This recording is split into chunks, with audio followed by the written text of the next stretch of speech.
मित्र बंधु एकेडमी के online platform पे मैं अंकित मिश्रा आप सभी का स्वागत करते हैं।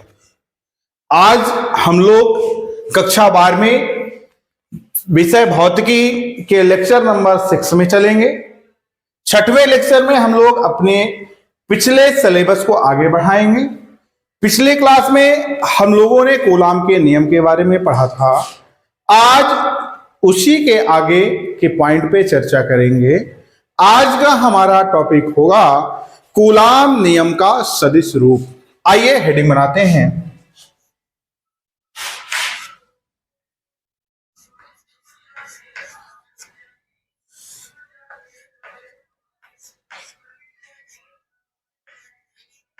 कूलाम नियम का सदिश रूप।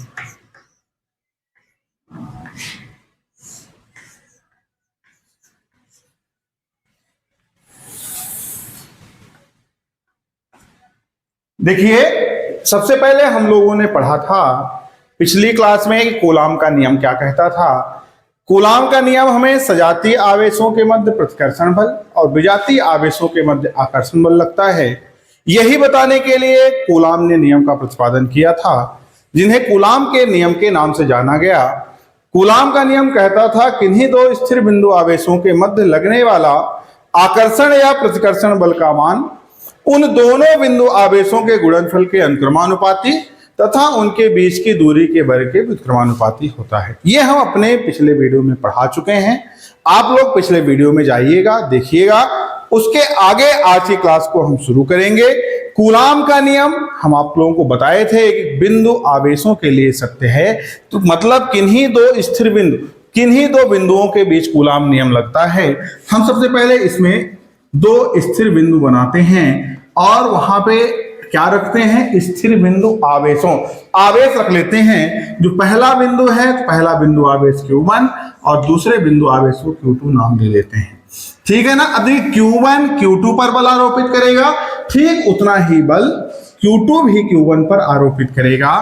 तो आइए क्रम से ये दोनों एक दूसरे पर कैसे बल आरोपित करेंगे, इन्हें हम इनके सदिश रूप में प्राप्त करेंगे। सदिश रूप में देखेंगे कि आखिर कौन क्या बल आरोपित करता है। ठीक है ना। बल को हम लोग फोर्स बोलते हैं और यहाँ पे F21 लिख लेते हैं और यहाँ पे हम लोग F12 लिख लेते हैं।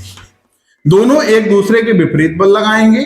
ठीक है ना। आइए शुरुआत करते हैं। लिखेंगे कि Q1 और Q2 परिमाण के दो आवेश वायु या निर्वात में एक दूसरे पर क्या करते हैं, एक दूसरे से r दूरी पर स्थित होते हैं तो कुछ बल निरूपित करते हैं और यहां लिख लेते हैं। ठीक है ना। Q1 और Q2 परिमाण के Q1 और Q2 परिमाण के दो आवेश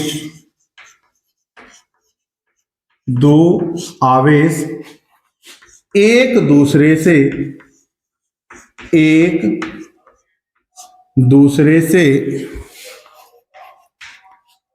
r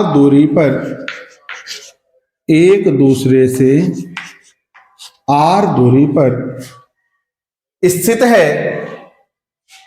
तो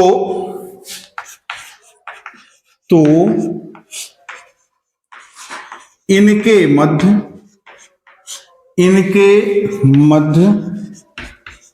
लगने वाला बल कूलाम नियम से F बराबर 1/4 pi epsilon 0 Q1 Q2 upon r²। ठीक है ना। अब हम इसे आगे बढ़ाएंगे और आगे लिखेंगे कि यदि Q1 द्वारा Q2 पर आरोपित बल F12 हो, यदि यहां से स्थिति बनाते हैं कि यदि Q1 द्वारा Q2 पर आरोपित बल आरोपित बल F12 हो तो समीकरण 1 से, तो समीकरण 1 से देखिए यहां पे क्या कह रहा है कि जो हमारा बिंदु आवेश Q1 है, यदि Q1 Q2 पर बल लगा रहा है, देखिए Q1 Q2 पर कितना बल लगा रहा है, F12, मतलब पहले द्वारा दूसरे पर लगाया गया बल। तो क्या हो जाएगा पहले द्वारा दूसरे पर लगाया गया बल, हम लोग लिखेंगे F21 बराबर, अब सदिश रूप में लिख रहे हैं तो वेक्टर लगा लेते हैं, 1/4 pi epsilon 0 Q1 Q2 upon R square, Q1 Q2 upon R square. और यहां पे क्या हो जाएगा, तो यहां कौन किस पर बल लगा रहा है, तो पहले द्वारा दूसरे पर लगाया गया बल। तो यहां से स्थित सदिश को बताने के लिए हम लोग लिख लेंगे R21 cap, R21 cap. R21 cap क्या है बताइए, तो R21 कैप आवेश Q1 से Q2 के अनुदिश एकांक सदिश है। R21 क्या है, तो Q1 से Q2 के अनुदिश एकांक सदिश हम लिख लेते हैं यहां पे, है ना, क्या लिख लेते हैं, जहां R21 Q1 से Q2 के अनुदिश, Q1 से Q2 के अनुदिश एकांक सदिश है, एकांक सदिश है, ठीक है ना। आगे चलते हैं, आगे देखते हैं कि यदि Q1 और Q2 के चिन्ह समान हो, यदि Q1 और Q2 के, यदि Q1 और Q2 के चिन्ह समान हो, यदि Q1 और Q2 के चिन्ह समान हो। अब हम पढ़ चुके हैं कि समान चिन्ह में सजातीय आवेश में कौन सा बल कार्य करता है, प्रतिकर्षण बल कार्य करता है। तो क्या लिख लेंगे हम, तो प्रतिकर्षण बल कार्य करेगा,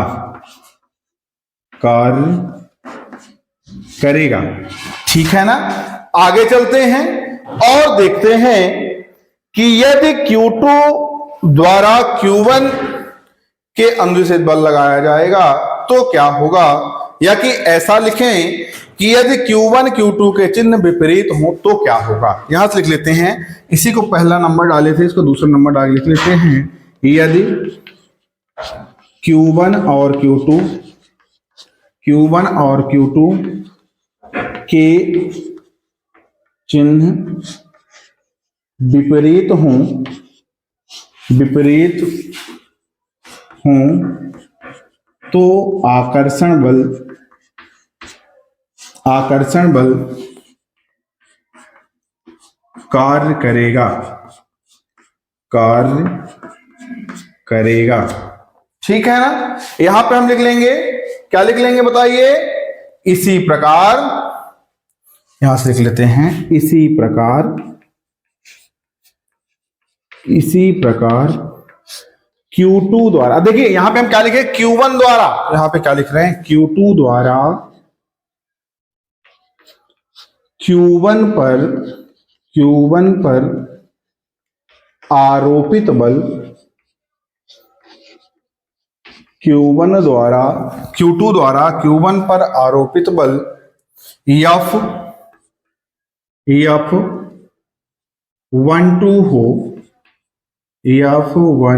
हो तो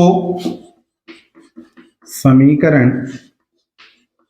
1 से, अब समीकरण 1 से क्या हो जाएगा, देखिए वेक्टर F12 बराबर 1/4 pi epsilon not Q1 Q2 upon R12 का स्क्वायर इंटू R12 का कैप। यहां लिख लेंगे कि जहां R12 का कैप क्या है, क्या लिखेंगे, तो जहां R12 का कैप Q2 से Q1 के अनुदिश एकांक सदिश है। ठीक है ना। अब देखिए आगे चलेंगे, इसको समीकरण 2 बना लेंगे और ये देखेंगे कि Q1 द्वारा Q2 पर जो आरोपित बल F21 है और Q2 द्वारा Q1 पर जो आरोपित बल F12 है, दोनों एक दूसरे के बराबर किंतु विपरीत दिशा में बल लगा रहे हैं। तो यहां से हमारा मान क्या हो जाएगा, तो हमारा मान हो जाएगा, बराबर तो है किंतु विपरीत दिशा में बल लग रहा है, इसलिए हम लिख लेंगे, क्या लिखेंगे, तो हम लिख लेंगे F21 बराबर वेक्टर F21 बराबर वेक्टर F12, और ये विपरीत दिशा में लग रहा है, ये विपरीत दिशा में लग रहा है, इसी को हम आगे लाइन में लिखेंगे कि F21 प्लस F12 और बराबर हो जाएगा 0 के। ठीक है ना, नोट कर लीजिए आप लोग। देखिए अब यहां से एक लाइन लिखेंगे, अतः दोनों आवेश एक दूसरे के बराबर किंतु विपरीत दिशा में बल लगाते हैं। यहां लिख लेंगे हम, अतः दोनों बल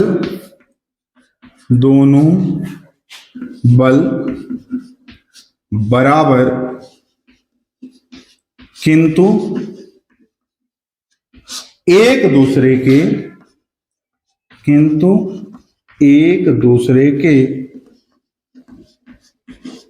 विपरीत दिशा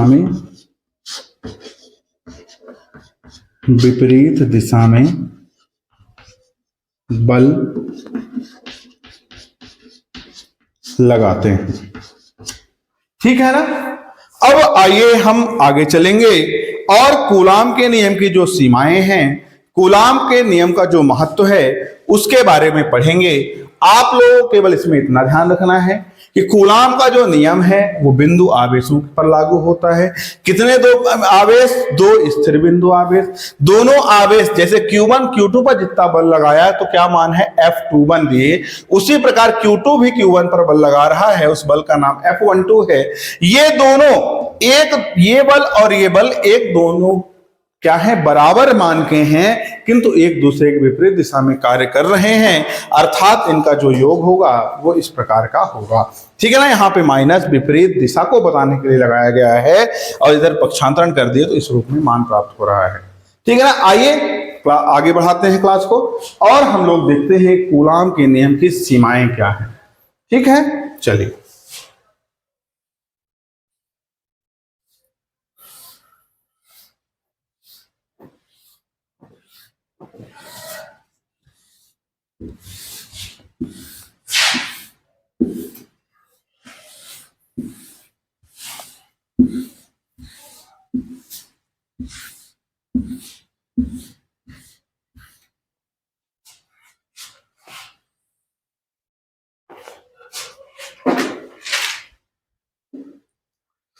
कूलाम नियम के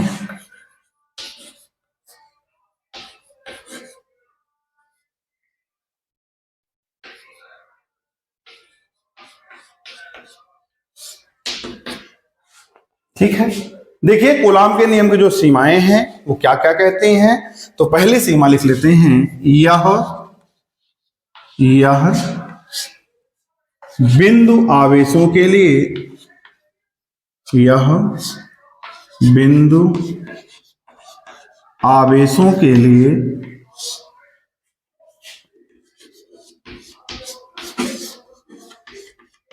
यह बिंदु आवेशों के लिए सत्य है। दूसरी सीमा क्या कहती है, दूसरी सीमा कहती है कि यह नियम केवल स्थिर आवेशों के लिए सत्य है। दूसरी सीमा कहती है कि यह नियम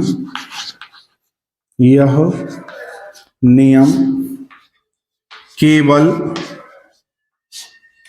स्थिर आवेशों के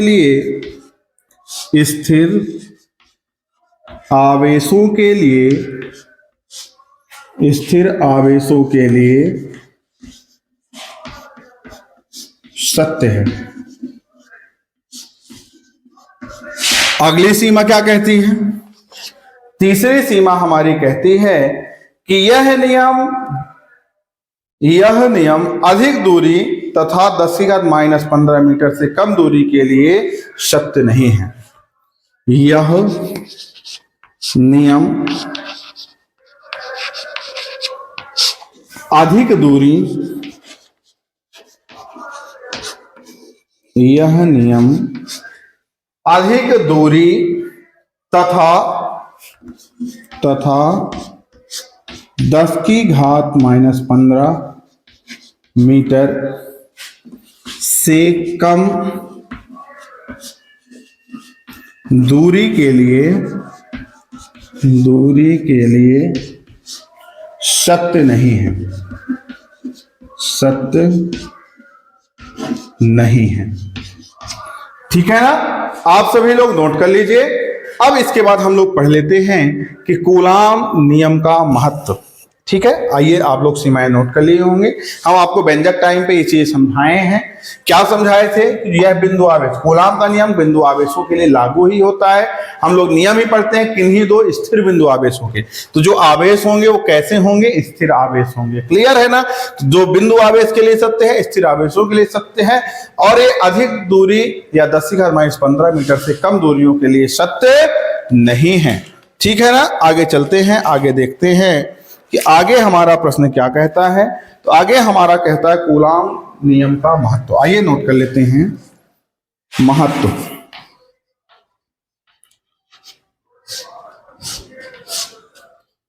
पहला नंबर लिखिए महत्व में।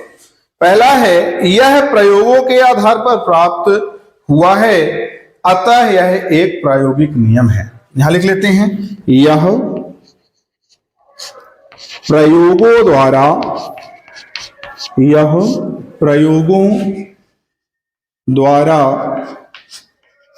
प्राप्त हुआ है, यह प्रयोगों द्वारा प्राप्त हुआ है, अतः यह एक प्रायोगिक नियम है। यह एक प्रायोगिक नियम है।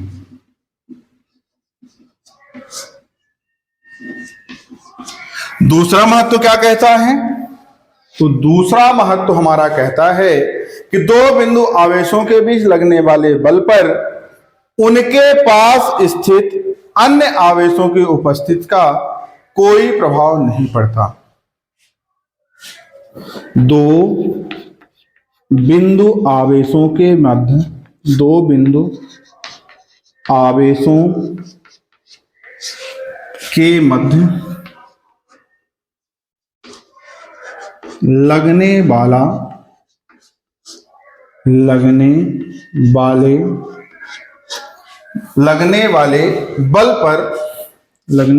बल पर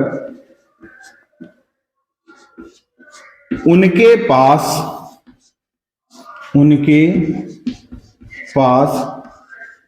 रखे अन्य आवेशों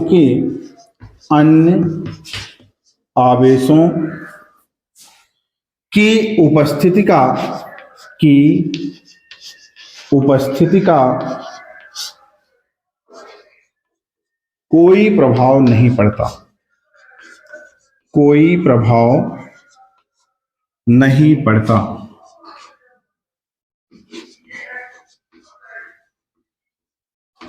ठीक है ना? नोट कर लीजिए।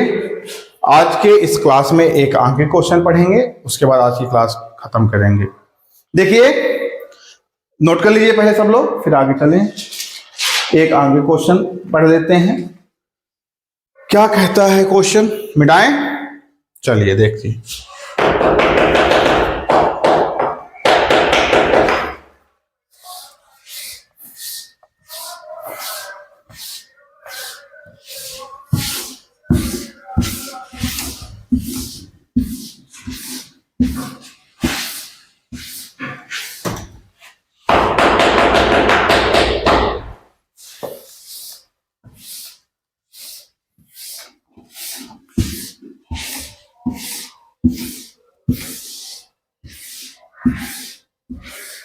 चलिए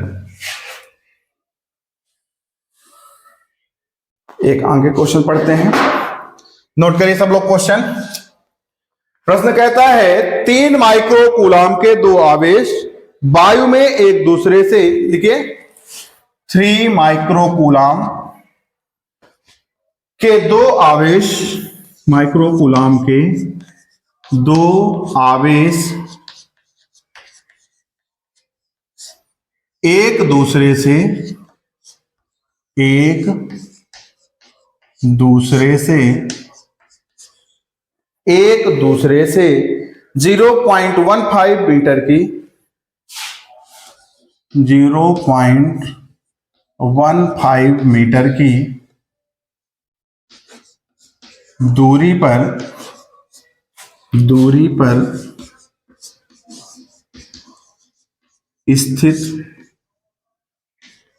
स्थित हैं, दूरी पर स्थित हैं, तो इनके बीच लगने वाले, तो इनके बीच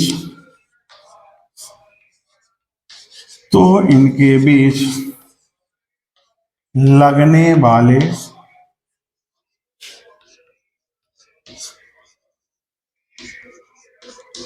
कूलाम बल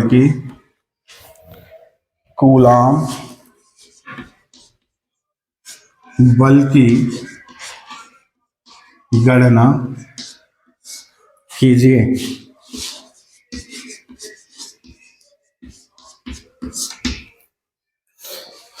आइए देखते हैं। देखिए सबसे पहले क्या क्या दिया है इसमें हम देख लेते हैं। क्या बोला, 3 माइक्रो कूलाम के 2 आवेश, यहां से हम लोग लिखेंगे दिया है क्या दिया है, Q1 बराबर 3 म्यूसी, तो Q1 बराबर, इसी को हम लोग लिख लेंगे, इसी का मान होता है 3 × 10⁻⁻⁶ कूलाम। और Q2 बराबर भी देखिए क्या हो जाएगा, Q2 बराबर भी 3 म्यूसी, इसको भी हम लिख लेंगे 3 × 10⁻⁻⁶। फिर देखिए क्या दिया हुआ है, R बराबर कितना दिया हुआ है, R बराबर दिया है 0.15 मीटर। अब देखिए इसके बाद क्या बोला है, किसकी गणना करनी है, इसके बाद हमको कूलाम बल की गणना करनी है। तो कूलाम बल के लिए हम लोग यहां से जानते हैं, तो हम लिखेंगे तो F बराबर, कूलाम का नियम क्या कहता है, 9 × 10⁹ Q1 Q2 अपॉन R का स्क्वायर। यहां से देखिए F बराबर क्या हो जाएगा, 9 × 10⁹, Q1 का मान कितना है, 3 × 10⁻⁻⁶ गुणे 3 × 10⁻⁻⁶, और पूरे के नीचे R का मान कितना देखिए रखा है, 0.15, और इसका क्या लगा हुआ है, स्क्वायर लगा हुआ है। ठीक है ना, नोट कर लिए इतना, फिर आगे चलें। चलिए देखते हैं, यहां से क्या हो जाएगा, F बराबर 3 में 3 में गुणा किए तो 9, और 9 में 9 का गुणा किए तो कितना है, 81, गुणे, अब यहां देखिए क्या है, 10⁻9 और 10⁻⁻⁶, 10⁻9 - आधार समान होने पे घातें जुड़ जाती हैं। और 0.15 × 0.15 का हम लोग क्या करेंगे, वर्ग करेंगे, तो इसी को हम लोग क्या लिख सकते हैं, इसी को हम लिख सकते हैं कि 15/100 गुणे 15/100 लिख सकते हैं। देखिए कितना सरल। अब इतना लिखने के बाद हम लोग अपने क्लास को आगे बढ़ाते हैं और देखते हैं कि यहां से क्या कर सकते हैं, अपने कैलकुलेशन को कैसे छोटा कर सकते हैं। तो यहां देखिए, जो ये 81 है, इसको 3 से विभाजित करें तो 3 दूनी 6, 2 बचा तो 3 सत्ते 21 होता है, और 5 तियां कितना होता है, 15 होता है। 9 से काटेंगे तो 9 तियां 27 होता है, और 5 तियां 15 होता है। ठीक है ना। अब ये 2 2 4, इसको आगे ले चलेंगे तो लिखेंगे, क्या लिखेंगे, देखिए F बराबर 9 × 10 की घात 3। अब यहां देखिए 10 की घात कितना चला गया ऊपर, 10 की घात 4 बटे में कितना बचा, 5 में 5 से गुणा किया तो कितना आया 25। अब देखिए आगे क्या बचा, आगे क्या होगा, आगे कैसे हल करेंगे, तो हम सभी लोग आगे देखते हैं कि आगे क्या मान बच रहा है, आगे कैसे हम हल कर रहे हैं। तो देखिए सभी लोग क्या क्या बच रहा है, क्या क्या हो रहा है। 10 की घात -6, 10 की घात -6, तो यहाँ पे 10 की घात -12 होगा। एक लाइन और आगे बढ़ा लेते हैं, 10 की घात 9 था, अब यहाँ पे लिखेंगे हम लोग 10 की घात माइनस कितना 12। अब इसको आगे की लाइन में आएंगे तो यहां से 12 में 9 घटाएंगे तो 10 की घात -3 और 10 की घात 4, तो यहां से कितना हुआ, यहां से हुआ कि 9 गुणे, अब 4 में 3 घटाए तो 10 बचा, बटे कितना लिखा हुआ है 25, 2 पंचे 25। इसी को हम आगे ले चलेंगे, 9 दूनी 18 होता है और नीचे कितना हुआ 5, यानी 5 से भाग देंगे तो बल का मान कितना आएगा, तो 5 3 15, 3 बचा तो 5 छक्का 30। बल का मात्रक क्या होता है, तो बल का मात्रक न्यूटन होता है और यहां से हमारा मान मिल गया कि 3.6 न्यूटन। ठीक है ना। देख कितना सरल क्वेश्चन था, आपको Q1 Q2 का मान देके रखा था, R का मान देके रखा था, F का मान पूछा था। हम सभी लोग ये भी जानते हैं कि इसी को या करके लिख लेना, कंफ्यूज नहीं होना, या इसी को हम लिखते हैं कि F बराबर 1/4 pi epsilon 0 Q1 Q2 upon R square के, और 1/4 पाई एप्सिलॉन नॉट का जो मान होता है वो लगभग 9 गुणे 10 की घात 9 के बराबर होता है। ठीक है ना। आप सभी लोग इसको नोट करें। और आज की क्लास आपको कैसी लगी, प्रॉपर आप सिलेबस के अकॉर्डिंग पढ़ाया जा रहा है, इसे नोट्स बना के पढ़ते चलें। अगर आपको कोई भी डाउट हो तो अगली क्लास में पूछें। आपकी क्लास कैसी लगी प्रतिक्रिया दें। अगली क्लास में फिर नए पॉइंट के साथ मिलेंगे, तब तक के लिए धन्यवाद।